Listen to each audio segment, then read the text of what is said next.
কৃষ্ণ, জয় শ্রী প্রভুপাদ কি জয়। গীতার জ্ঞানটাকে যদি আমরা দান করি তার ফল আমরা কি পেতে পারি? গীতার জ্ঞান যদি আমরা কাউকে দান করি, ভগবান স্বয়ং নিজে বলেছেন যে যিনি আমার ভক্তদের মধ্যে এই পরম গোপনীয় গীতা বাক্য উপদেশ করেন তিনি অবশ্যই পরাভক্তি লাভ করে নিঃসংশয়ে আমার কাছে ফিরে আসবেন।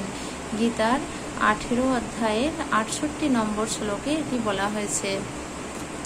আর আর যিনি এই পৃথিবীতে মানুষদের মধ্যে তার থেকে অধিক প্রিয়কারী আমার কেউ নেই এবং তার থেকে অন্য কেউ আমার প্রিয়তর হবে না। যারা এই গীতার জ্ঞান অন্য কাউকে দান করেন বা প্রচার করেন গীতার জ্ঞান, তো সে ভগবানের অধিক প্রিয়তর ব্যক্তি হয়ে উঠতে পারবেন।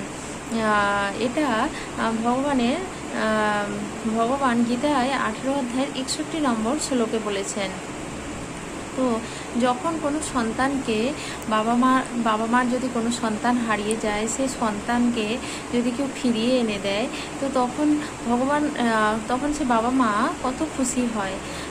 তো সেই রকম ভগবানের যে সন্তানেরা সব পড়ে রয়েছে জড়জগতে এই দুঃখ কষ্টের মধ্যে, তো তাদেরকে যদি কেউ ভগবানের পথে ফিরিয়ে নিয়ে আসতে পারে, তো ভগবান তার প্রতি কতই না সন্তুষ্ট হন। তো সে তো ভগবানের অধিক প্রিয়তর ব্যক্তি হবেনি। হরে কৃষ্ণ, হরি বল। জয় শ্রী প্রভুপাদ কি জয়।